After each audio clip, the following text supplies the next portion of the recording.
كنتم خير أمة أخرجت للناس تأمرون بالمعروف وتنهون عن المنكر وتؤمنون بالله ولو آمن أهل الكتاب لكان خيرا لهم منهم المؤمنون وأكثرهم الفاسقون. بسم الله الرحمن الرحيم. الحمد لله رب العالمين، والصلاة والسلام على أشرف الأنبياء والمرسلين نبينا محمد وعلى آله وصحبه أجمعين. قال الله سبحانه وتعالى: أعوذ بالله من الشيطان الرجيم وإياي فارهبون. زما محترم ورونو، د ایمان ډیری ښکلي شعبې او ډیری ښکلي څانګې بیانېدلې او ایمانی بحثونه ډیر خوندور بحثونه دي. الله سبحانه وتعالی دی وکي چې صرف وینا نه بلکې د وینا سره سره موږ ته ښکلی عمل هم را نصیب کړي. نو د ایمان په شعبو کې یوه ډیره مهمه شعبه چې ایمان ترې مرکب کیږي هغه د خوف الهي. په زړه کې د رب العالمین نه ویره راوستل، د رب العالمین د حدود لحاظ کول او په خپل زړه کې خشیت الهي، خوف الهي، دا هم ډیر ښکلی صفت دی او د ایمان شعبه ده. الله سبحانه وتعالی دا صفت ډیر بیان کړی، وجه دا ده چې دا ډیر د کمال صفت دی چې کله په انسان کې راشي د رب العالمین خوف الهي نو ډیر کامل انسان ته جوړ شي. زما عزتمندو د دې به یو مختصر مثال بیا هم ذکر کو. الله سبحانه وتعالی فرمایي: وإیاي فارهبون، خاص زمانه وویریږئ. یعنی باید چې ستاسو په زړونو کې خاص زمانه ویره او خوف او خشیت وي.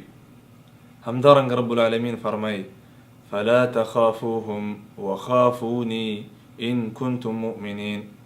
ای مؤمنانو، تاسو له دې مشرکینو نه مه ویریږئ بلکې خاص زمانه ویریږئ که مؤمنان یاستئ. همدارنګه رب العالمین فرمایي: فلا تخشوا الناس واخشون.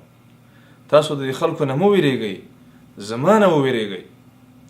ولمن خاف مقام ربه جنتان. څوک چې د خپل رب نه وویریده الله سبحانه وتعالی به ورته جنتونه ورکي. الغرض دا موضوع ډیره په قرآن کریم کې الله سبحانه وتعالی بیان کړې ده. کله د مؤمنانو صفتونه بیانوي: وهم من خشیة ربهم مشفقون. دوی د خپل رب د ویره د وجې نه په ویره کې، ځکه چې دوی په زړونو کې خشیت الهي. ذلك لمن خشي ربه. الله سبحانه وتعالی د جنت نعمتونه ذکر کړي، به دا خبره واضحه کړي چې دا نعمتونه د چا لپاره؟ ذلك لمن خشي ربه. دا د هغه چا لپاره چې د هغه په زړه کې خشیت الهي وي، خوف الهي پکې وي. نو زما عزتمندو، د ایمان په شعبو کې یوه مهمه شعبه هغه خوف الهي دی. زما عزتمندو، چې د انسان په زړه کې د رب العالمین نه خوف راشي. خو دې کې یوه باریکه نقطه دغه دا ده چې یو د مخلوق نه ویره ده، یو د خالق نه ویره ده. په دې کې د ځمکې او د اسمان فرق دی. د مخلوق نه چې سړی ویریږي نو په هغې سره د انسان زړه ته بغض او نفرت راځي، ان تر دې چې د انسان کوشش کوي چې دغه کوم څیز نه ویریږي چې دا له منځه یوسي، مړي قتل یې کړي. لکه مثلا سړی مار ویني نو د مار نه هم سړی ویریږي، خو کوشش کوي چې مړي کړي، ګټې پسې راخلي، لرګی ورپسې راخلي، کوشش کوي چې مړي کړي. ان تر دې که په لمانځه کې وي هم مار وجلی شي. دا بیله ویره ده. یو د رب العالمین بهترین خشیت دی چې د انسان په زړه کې راشي. دا چې ستا زړه ته کله راغی بیا به رب العالمین ته ورمنډې وهې، بیا به یو ښکلی ژوند ته رب العالمین درکړي. کله چې د خوف الهي ستا زړه ته راغی بیا به رب العالمین ته ورمنډې وهې، بیا به د رب العالمین ډېر ښکلی عبادت شروع کړي، بیا به ته یو کامل انسان شي. نو دا ډېر مهم صفت دی او د ایمان ډېره مهمه شعبه ده. د دې یو مختصر مثال تاسو ته ذکر کوم. زما عزتمندو، محمد مصطفی صلی الله علیه وسلم د هغه په زړه کې خوف الهي ډیر په کامله درجه موجود و. داغه په زړه کې خشیت الهي، داغه په زړه کې د خپل رب سره تعلق ډیر قوي و.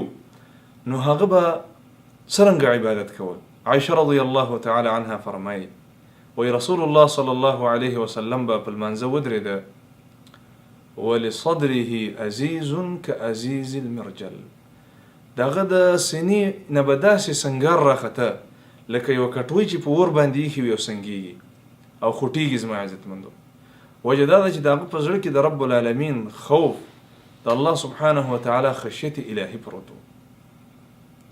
فرمایي عایشه رضی الله تعالی عنها چې رسول الله صلی الله علیه وسلم به دومره عبادت کوو چې حتی تفطرت قدماه، چې د هغه د قدمونه مبارک به وپړسېدل، وبچاودېدل. وایي ما ورته وفرمیل چې یا رسول الله، تا ته خو الله سبحانه وتعالی ټول ګناهونه معاف کړي، دومره ځان ولې ځوری؟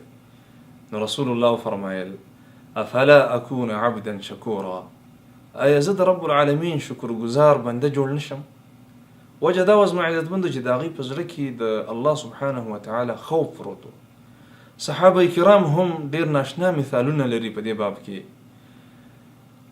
ابو بکر صدیق رضی الله تعالی عنه به فرمایل یا لیتنی کنت رمادا، ارمان دی چې زه ویرې وې، شګې وې، هوا راولوتې وې او یو طرفه بل طرف ته وړی. د هغوی په زړونو کې د رب العالمین خشیت پروت و. ډیر واقعات دي. عمر رضی الله تعالی عنه به دومره جړل چې په هغه سترګو کې د ښکته اوښکې دومره راغلي وي چې لارې جوړې کړې وي. او دا آیات تلاوت که چې وایي ورېده چې ان عذاب ربک لواقع، نو بېهوشه شه او لدینه بیمار شه. بیا صحابه کرام به بیمار فرسۍ راورتلل. همدارنګه عثمان رضی الله عنه به وایي دومره جړل چې کله په قبر به ودرېده چې ږیره به د اوښکو نه لمده شوله. علي رضی الله عنه، ټول صحابه کرام د الله د رسول ملګري او زمونږ د دین غوره انسانان، محمد صلی الله علیه وسلم ښکلي ملګري، د هغوی ډېر ناشنا مثالونه دي. الغرض خبره اوږده نه شي، اختصارا موږ د ایمان شعبې بیانو. په هغې کې یوه شعبه خوف الهي دی چې د بنده زړه ته راشي ایمان ورباندې کامل کیږي. والسلام علیکم ورحمة الله وبرکاته.